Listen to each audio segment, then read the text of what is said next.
This film was made in April 2016. We tried to get films, but we couldn't, so we had to go in Bankfield, Mowbray. The weather had been terrible, but it's a sandy field, so we rolled out one bale of round bale, and we also had made a pike the year before which held about 1.5 bales. When we would run them out and turn them over in the field, they were absolutely splendid, but drier than what they would normally have been if it was hay.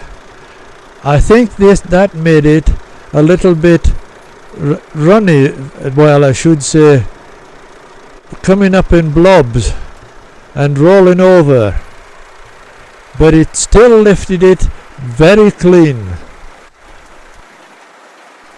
Having already cranked the machine by hand, you can't hear it for the sound of the tractor. It runs like a sewing machine. Fairly fast, as you can see. It throws it over the top at times, right onto the men. This machine, we can't say the exact date for it, but it has a cog on the wheels that would have been meant to drive by land drive. But the power drive of the tractor works splendidly. The tractor isn't the date of the actual machine. It would have been a 35 or even an old grey Farragy that would probably have worked it in the old days. But there's plenty of power there, but it doesn't need the power because you can crank the machine by hand, no bother at all. The woods sticking over the top that you see come right down to the bottom. This is to stop the hay from falling backwards, and it works well. Some would have 5 boards on, but this only needs 3, I think.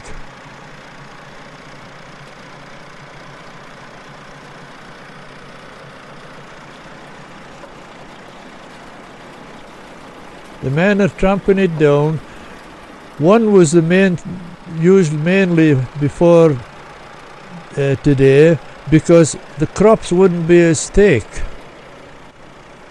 This was cut by an 8-foot cut, and when we rolled the bale out, we just left it as it was and gave it a little bit lift up here and there, but there was no 8-foot cuts in the old days.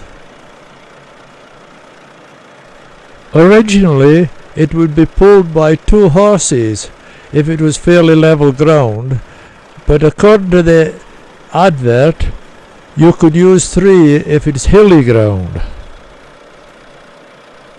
The advert also says that from 17 to 20 ricks per hour can be put up by 2 men. This we think is impossible. Someone told me that 7 was probable, which I think's near the result. It holds a lot of stuff. It also informs us that the ricks being built upside down, it stands to reason that the centre gets the most tramping down. The result is that when turned right way up, the centre is high and can't take in rain.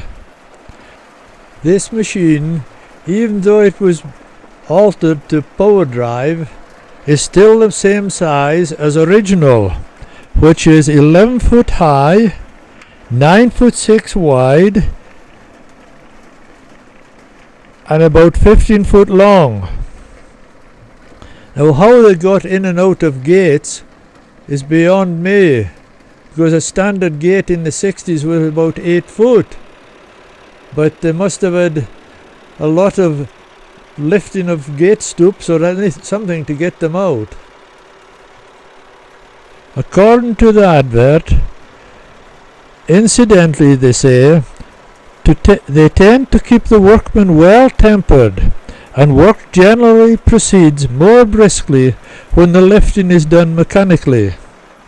Therefore, few large farms are without one. There is also one advert that says the man is well employed inside the cage. In other words, it's damned hard work. We're getting fairly well up now.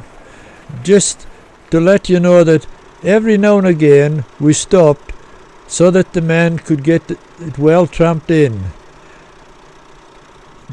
Tramping in near hand the actual loader part was difficult, so it had to be stopped, or else we couldn't tramp it in with the flails coming over, or the tines as some folk call them. When they were sold, it says they could be moved by rail. I suppose there was no transport by road in those days, and they were put into three parts: the elevator part, the basket part, and the chassis part. In the Carse of Stirling, they were used into the 1970s. It's an area for growing seeds, and I suppose they had to have them dry. These were used if it wasn't a good season in the 1970s. They were left in the rucks for a fortnight to heat them up and make it properly dry. Coming up is a good showing of the belt system. What we done, we put a perspex cover for safety at the bottom, and you can see that it's crossed because it had to go the right way. Not much left now, and it's going to work out good. Maybe just slightly short, but it's all guesswork. We don't want to roll out another bale. In days gone by, it was always the boy that got in, because there was trouble getting through the gate at the bottom. But as you can see by the hairdos that these tops have got on, they're in the 70s, doing well. But when you're enjoying your work, it makes all the difference. That is all the fuel cleared up now. We'll make it do, and they'll give it a good tramping down in the meantime. Now, when they're getting near hand the top, you will see at the top of the loader we've put two round shaped handles. This they found very handy to hold on to when they were tramping it down.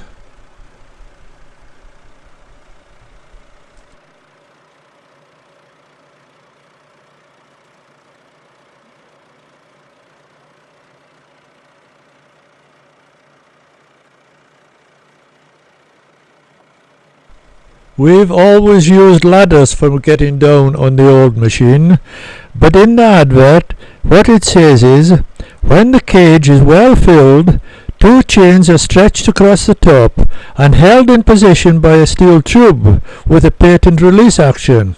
This keeps the hay from falling out in the turning over.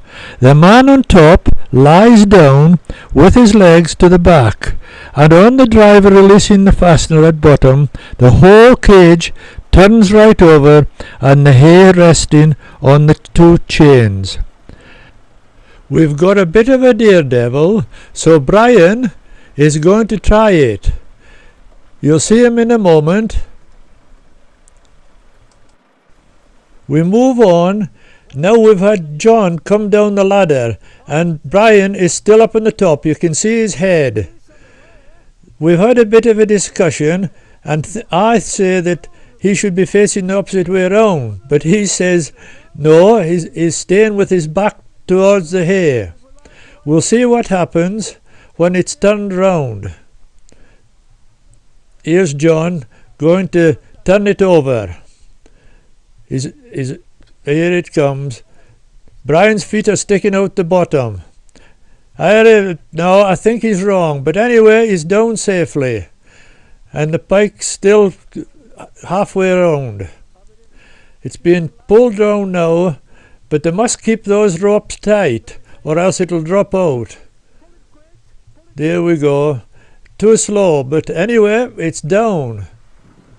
Now, to finish it off, the tractor's pushing it back so that it's upright. If we were to do it again, we'd keep the ropes tighter, and then it would come straight under. They open the door now, and both fold back. The hay slightly drops to the floor. There is the doors wide open. But the only thing is they forgot to put the actual hook on which secures the pike basket. This stops it from moving forward when when the tractor pulls forward. We'll see what happens. You see what happens? If it had been secured, it would have kept upright.